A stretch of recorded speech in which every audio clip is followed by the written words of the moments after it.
They have turned their attention to the West. They are forcibly occupying their land and telling them that they cannot do anything about it. A whole presidency in a country openly and brazenly supporting terrorists. All of you watching and listening all over the world, you know that Miyetti Allah is a terrorist organization. You know that. They have killed. They have said that Benue State is theirs for the taking as a spoil of war. All of you are aware of it. You know what they are doing. Anywhere you have Fulani headsmen, terrorists for that matter, they tell you, oh, they are pastoralists. They are allowed to do their businesses in the forest. All of you are aware of it. But you kept quiet, hoping that somehow Tinubu will emerge as the president, or an Igbo man will come as the president, and your family will start enjoying. But in the meantime, you have no more farmlands, you have no more forests, you have nowhere you can call your own home. The same stupidity exhibited by Hausa peasants that enabled Fulani to take Sokoto from them, that enabled Fulani to take Katsina from them, that enabled Fulani to take even Kanu from them. Every Hausa land is occupied either by a Fulani emir or a Fulani governor. Some of you don't want to reason, you don't ever learn that the main aim of Fulani is to conquer your land and enslave you. Look at Hausa people today. As I wrote yesterday, they are worse than a discarded tissue paper. They are worth nothing. Only their language is what is relevant in their lives.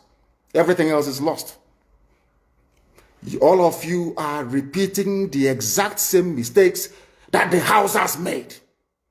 That is why they are in trouble. And that is why they can never ever come out of it. They are all suffering from what I would, an advanced version of the Stockholm Syndrome. Can you imagine that these people came into their land and took it over and they cannot do anything about it? Hausa is gone. It took Fulani very many years before they came out of their shell to say we are Fulani. Remember before, many years ago, they told you we are Hausa Fulani. We are Hausa Fulani. Because that time, their subjugation of the Hausa race hasn't been completed. Now they have completed it. Have they not completed it? And what is happening right now? I ask you what is happening now. Fulani have now come out to tell you we are Fulani people. Is that not what they are saying now? They are not telling you we are Fulani. No more Hausa Fulani. What does that tell you? That the Hausa race no longer exists. Do you want the same thing to happen to you? Do you want the same thing to happen to your families, to your villages?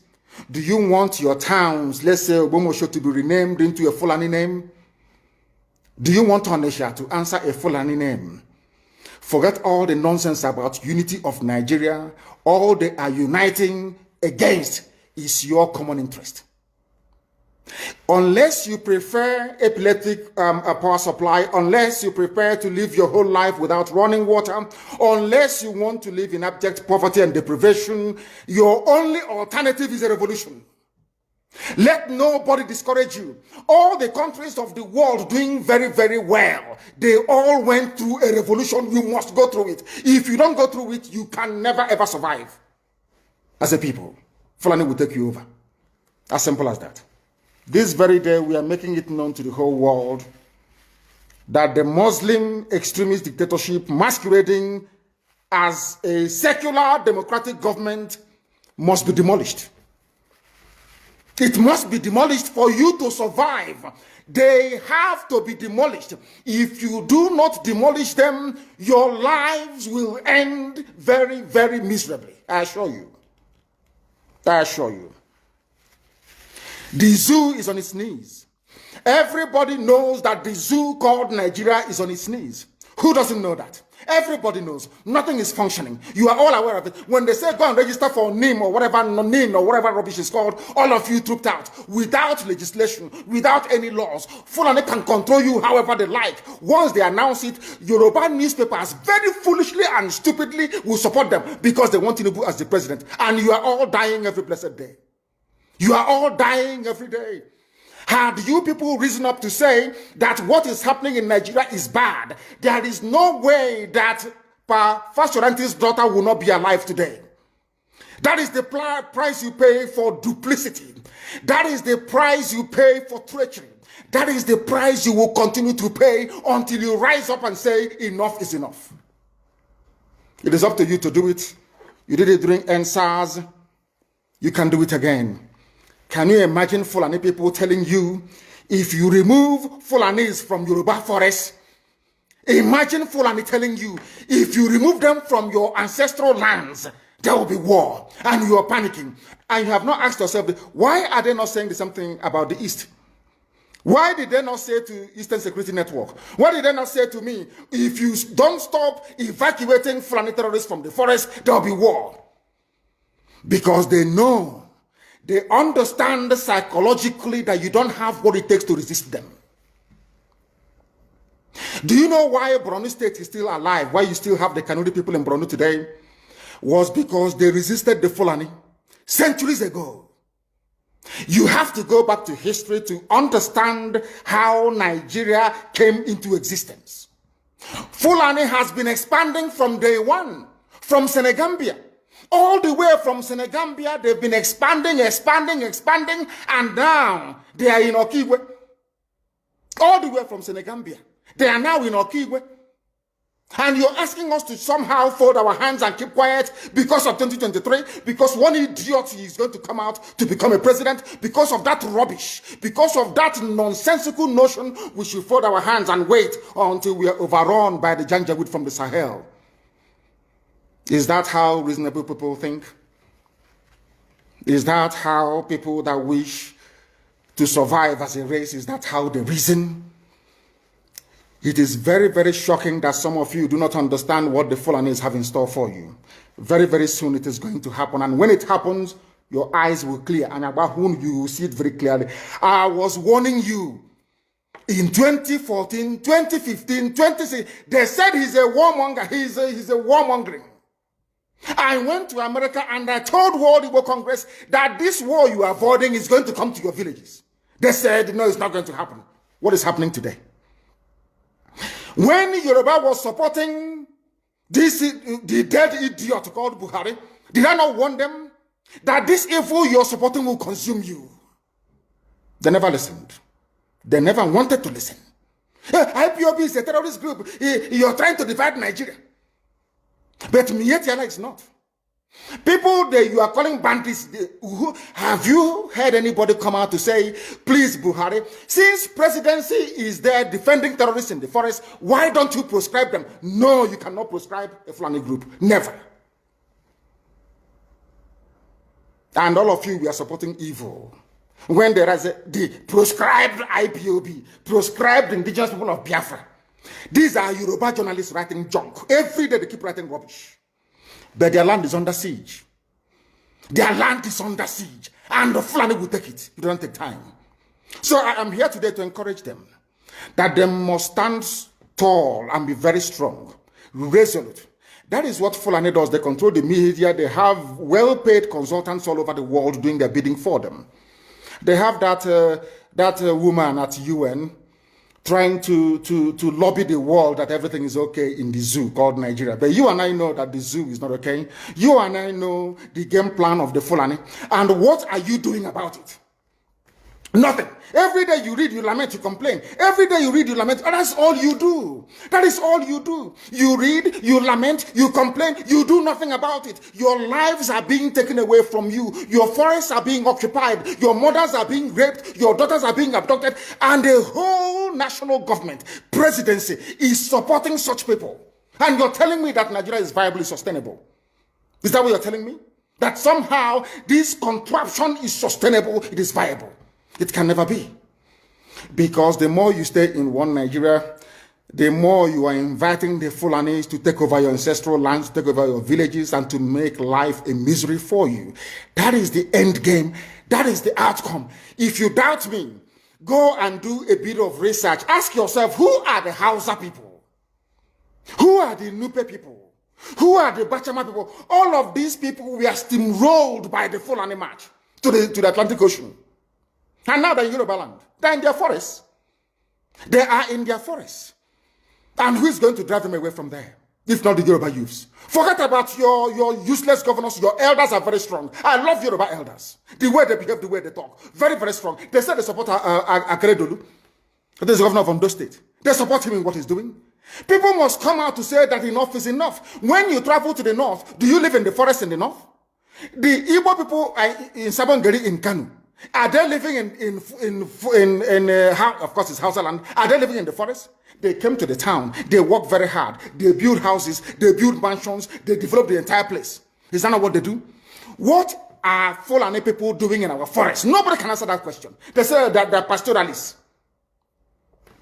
I want some of you have had your breakfast this morning.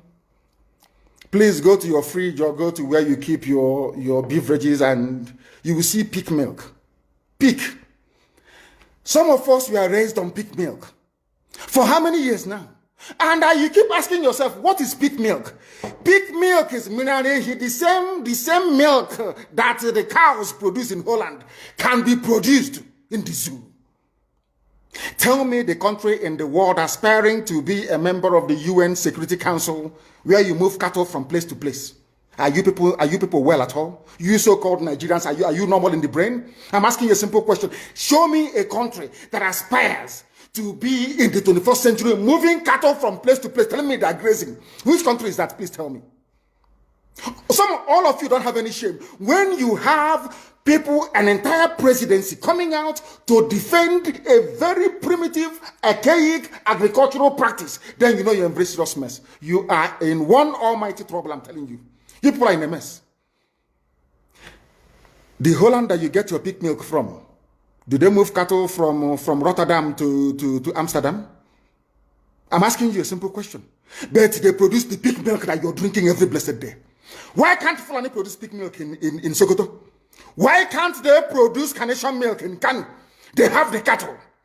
Before the white man came, did you see any Fulani in your forest? All these people talking rubbish about movement of cattle and movement of... I'm asking you, before Britain came and handed over Nigeria to Fulani, ask your grandfathers, please, or your grandmothers. Ask them. All this nonsense we are hearing today in this so-called one, I want to tell you the dangers of one Nigeria.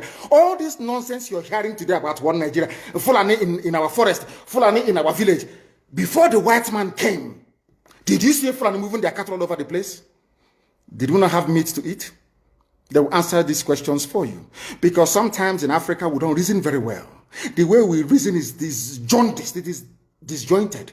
I can't understand for the life of me why instead of them to waste all that money arming and equipping this Janjaweed army Mihetiala to come and conquer you and I, why don't they open a milk factory somewhere in the north and bring the milk down south? I'm sure Southerners will buy it. After all, pig milk comes all the way from Holland. Pig milk all the way from Holland. Now you understand it.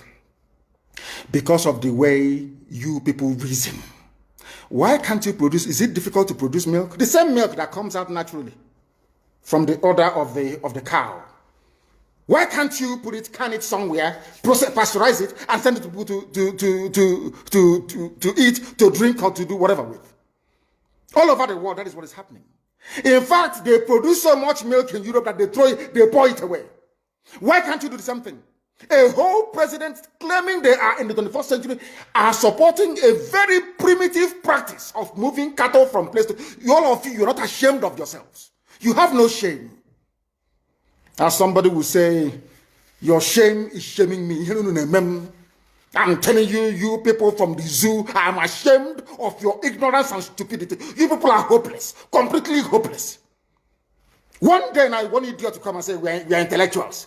And you're moving cattle from Kafanchan to Ahoda. You are intellectuals. You are intellectualizing. You are in the 21st century, you are moving cattle, driving cattle, Nama, from over 300 miles. It's claiming Yoruba forest is a place for you to be in. You want to relax, Yoruba forest is every Nigerian is free to live anywhere. And do their business anywhere, yes. But when an Igbo man tries to sell beer in Kanu, you destroy it.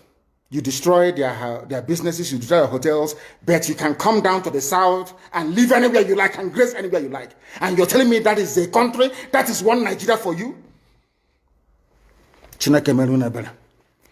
The Fulanis we are talking, they call them the Funa movement. Our attention has been drawn to a decree credited to one Rotimi Akeredolu, asking Fulani people who have occupied some forests in Ondo State to quit. We are also aware of another incident in Oyo State where an illiterate political talk gave quit notice to Fulani people to leave their territories, which are now their irreversible homes. Are you listening? Fulani are now saying that Yoruba forest is now their irreversible homes. They have now occupied Yoruba land in perpetuity. And I want to let my Yoruba friends understand this. You see, in life, anytime you support evil, evil will come back to haunt you. All of you never knew that IPOB and this Biafra movement was for your liberation. Some of you saw maybe the oil and gas from Biafra land. If they go now, we'll have access to oil and gas. In the process of having your eyes fixated on oil and gas, your forest is gone. Do you understand it? There is nothing more precious in life than freedom. Freedom is very, very important. And I need you to understand this very morning. Every Yoruba person supporting Fulani, you are setting up yourself to become like the Hausa people. Remember when Hausa was supporting Fulani? We are Hausa Fulani, we are Hausa Fulani. Where are the Hausa people today? I ask you. Where are those Hausa people today? Do you see them anymore? They're saying we are Hausa Fulani, we are Hausa Fulani. Do you see them again today? Do you see them? I'm asking you. No, because Fulani have completely overwhelmed them. It's called emasculation. Completely emasculated them. Look at what they're doing in the East. In the East, they come to the East, I will tell you, oh, you want to be the president or vice? Yeah. They say, give us land for Ruga. They give them land. I saw Joseph Okado did that Lord Banta. They've taken it over in forever and ever. Give us land in your state. Hope of them prove to us that you are our stooge. Give us land in Olo. Hope of them will give them land in Olo. We can go and kill people in Obibo. We can kill for them. How many Fulani governors are prepared to kill bandits? I didn't say normal people. I'm talking about armed, dangerous bandits. How many Fulani governors? Go and read your newspapers, you will see it there. Fulani governors are negotiating with them, giving them arms, giving them vehicles, making sure that their life is no longer a misery. But see, they come down to the south. They tell you, give us land for Ruga. Go and kill your people to prove to us that you're one Nigerian. That was why Obi also was talking rubbish. Was yesterday or 2 days ago. Supported by the BBC. The problem you people have in Nigeria is this. Your journalists, you see people, Punch newspaper, Tribune, Vanguard, and Nation, they are your second worst enemies. I'm telling you the truth. They can never, ever be objective in their reportage. Never, ever, ever. That's why all of you are suffering. But you don't know it. They were the same people used to scuttle the NSAS protest. Of course, some of you went about looking for Indomie in warehouses. Typical black people. Any revolution that is coming now, you must stand very firm. They'll say, oh, you're Igbo. Oh, you're Yoruba. Oh, you are from Europe. Don't join them. It's our turn in 2023. If you do this, you will scuttle our chances of becoming the president.